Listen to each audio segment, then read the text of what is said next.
My name is Steve Fink, and I'm the Associate Athletic Director here at the University of South Carolina in charge of communications, and it's my pleasure to welcome you today to this historic announcement, and thank you for your attendance. Today we'll hear from University of South Carolina Athletic Director Ray Tanner, University President Harris Pastides, and head women's basketball coach Dawn Staley. As most of you know, this is homecoming weekend on campus with several events scheduled. In fact, all three of our speakers have other commitments immediately following today's press conference, so our time here is somewhat limited. We will have a few minutes to take some questions after Coach Staley finishes with her comments, but understand that our time for the Q&A will be relatively brief today. With that, I'd like to introduce Athletic Director Ray Tanner.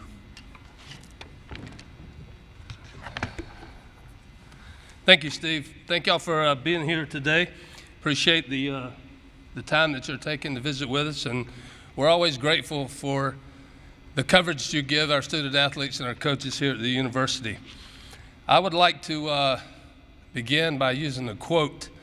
If you ever watched The Field of Dreams, which probably many of us did more than once, James Earl Jones said, "Build it and they will come."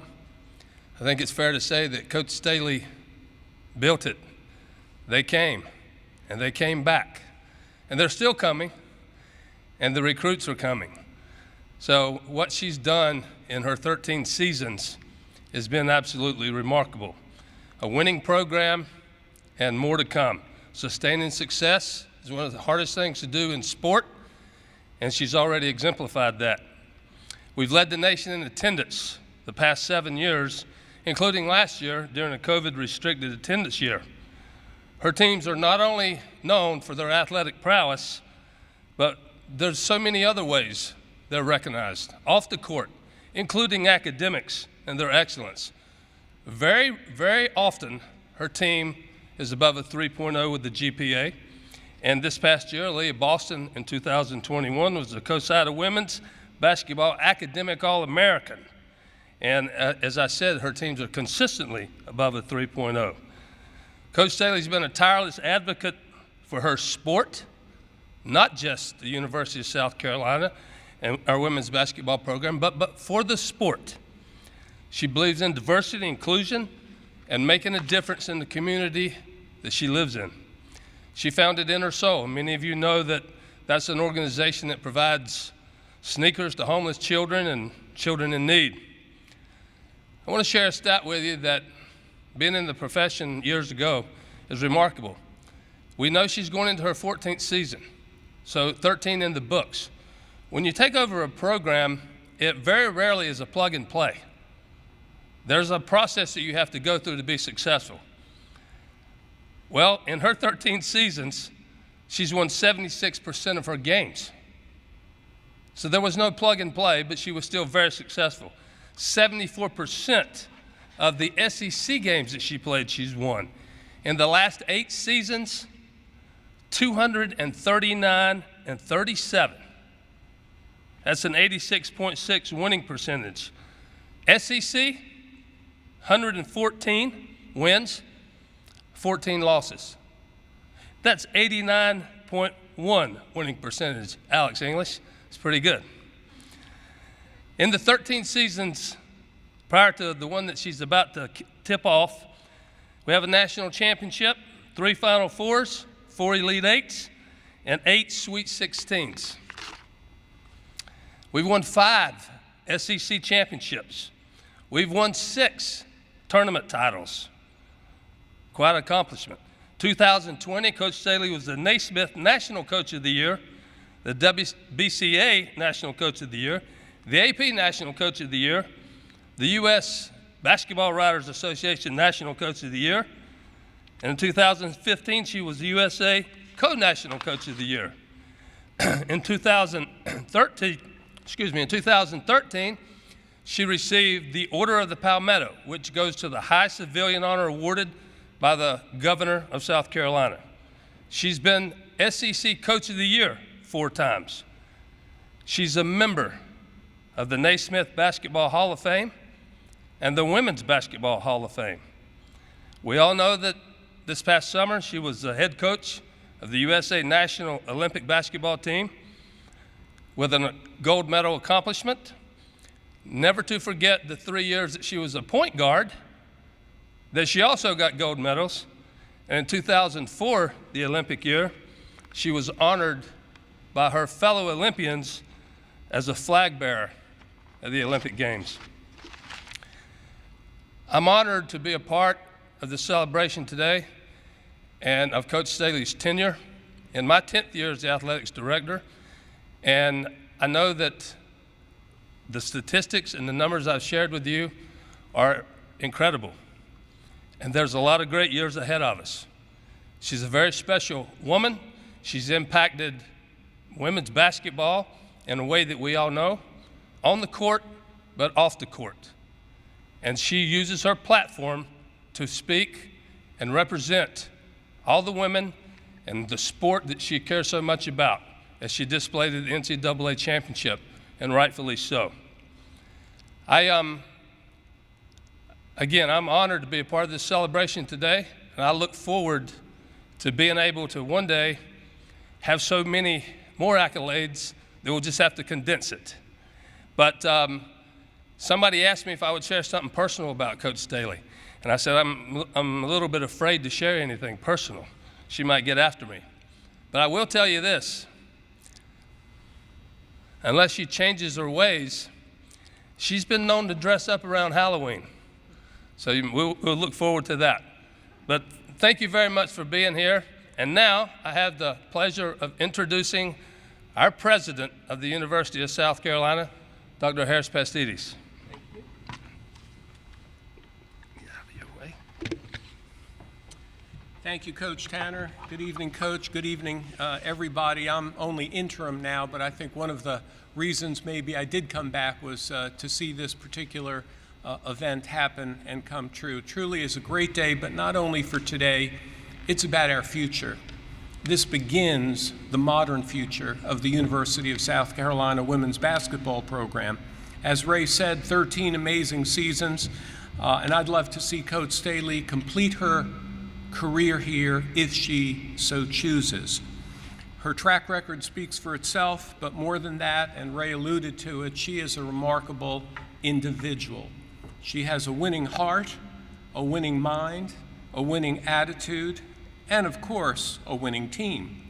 She is in every way a class act, and she's a groundbreaker.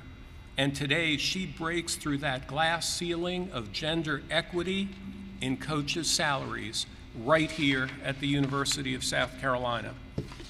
Coach Staley has won over the hearts and minds of young people from across the nation, and especially our fan base, our fan community here in Columbia, around the state, around the Southeast, around the SEC, and I would argue around the country. As Ray said, she was the flag bearer for the U.S. Olympic team in Athens, and this past year brought home gold again, and that team lost to nobody.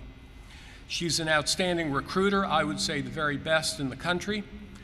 And you know what? She sets the bar high for herself as well as for those around her.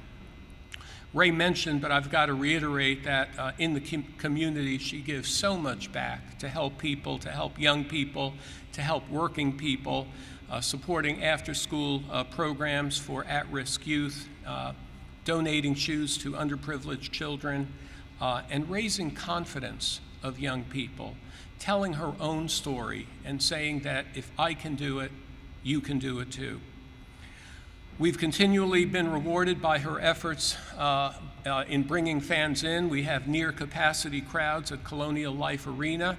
I know Coach Tanner could tell you how many season tickets have been sold already for this year. There's frenzied excitement about the next women's basketball season. And we usually lead the nation in attendance in women's basketball. There may be a few other coaches who've won as many games or a few more games, but no one who's won more hearts and minds than Coach Staley over 13 years. Today, we're also setting a high bar of expectations for her. We're raising the bar even for you, Coach. We now expect excellence throughout the season and in postseason play. We know there'll be more appearances in the Final Four. They've become the norm. Can you imagine any team when a fan base expects to get to the Final Four? That is a high bar. Not many would accept that challenge, but Dawn Staley does. In fact, Coach Staley is very nearly perfect except for one thing, her insistence on rooting for her hometown Philadelphia professional teams instead of the New York teams. And we both believe we own the nation's best signed baseball collection. Coach, we'll have to see how that works out in the long run.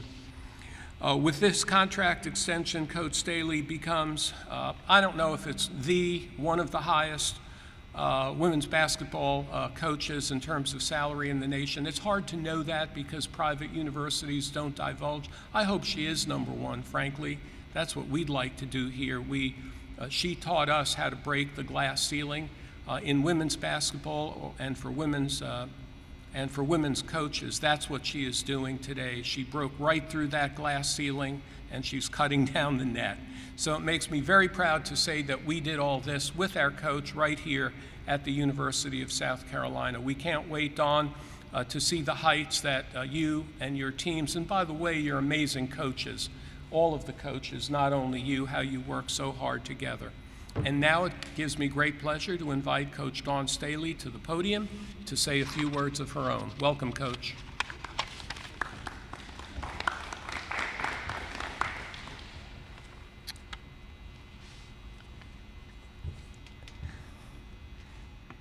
I'm a little bit younger, I can use technology.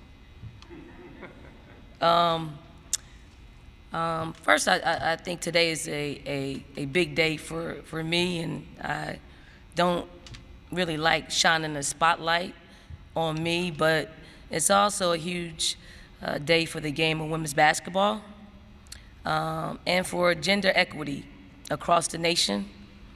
I would like to just personally thank President Pastides for being that president that stands up for everything that's right, unpopularly right. Also like to thank Coach Tanner for actually his negotiating techniques when it comes to this. I think Coach Tanner has been in my position before as a coach. I will have to say he's a suit now, because he's been a great leader for our athletics department. And I also like to thank the board of directors, trustees for making such a monumental thing today, because it really is mind-boggling to stand before you for what we're standing here for. And I also have to thank some people here who were incredibly instrumental in getting this done, and Butch Bowers and Angela O'Neill.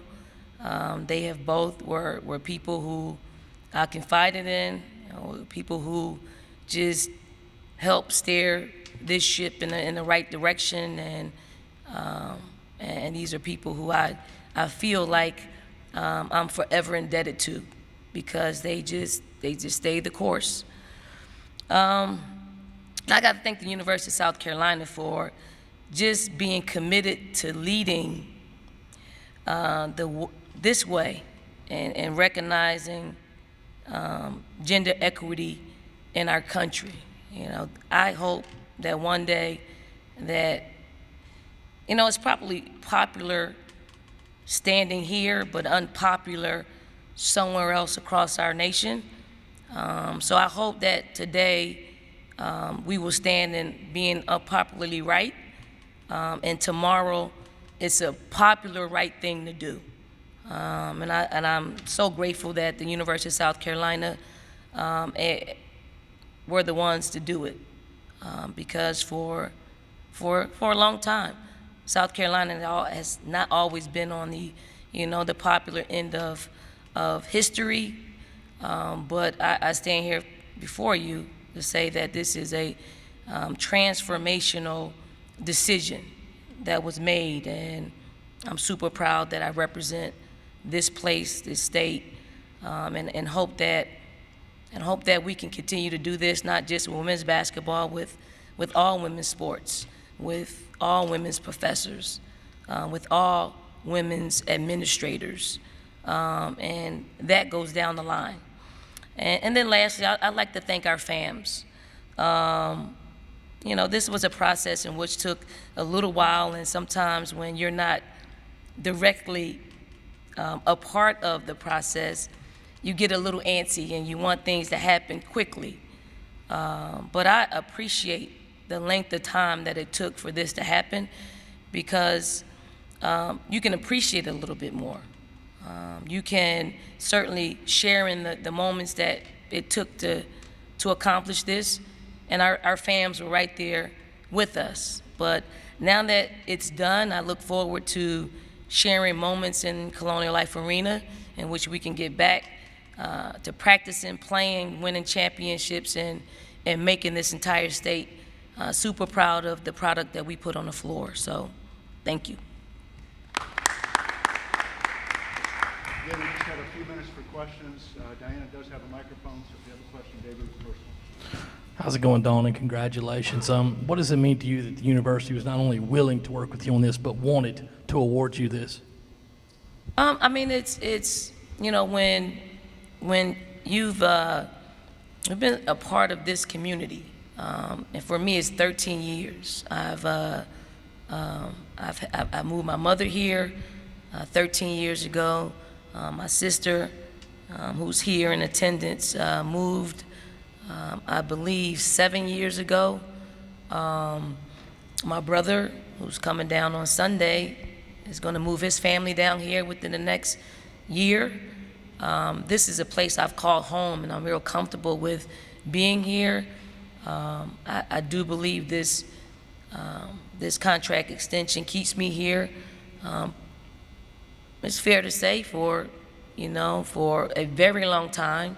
I don't know when my career will end, but certainly I want this to be my last stop, because it's a place I've learned to grow as a woman. It's a place I've learned to grow as a coach, a place I've learned to grow as a dream merchant, and why not continue this partnership and this family and this marriage, which seems to benefit, us and the University of South Carolina. Don, congratulations. Dr. Pastides mentioned the fact that you've broken that glass ceiling. How much pride do you take in this accomplishment, not just for yourself, but as an inspiration to little girls around the world? I know the very thing that people will look at is the money. The money is staggering, and it really wasn't about the money, but it takes the money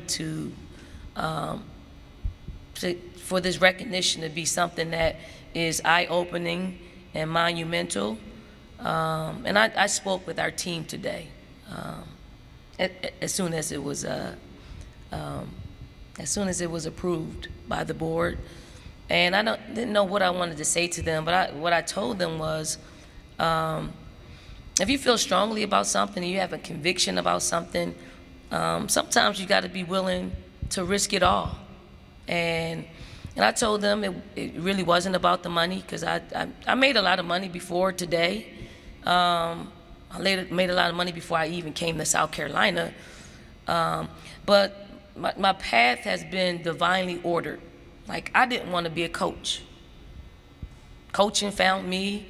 I accepted the calling, and I've been able to check off some personal things, like winning a national championship, because I chose coaching, and it was divinely ordered.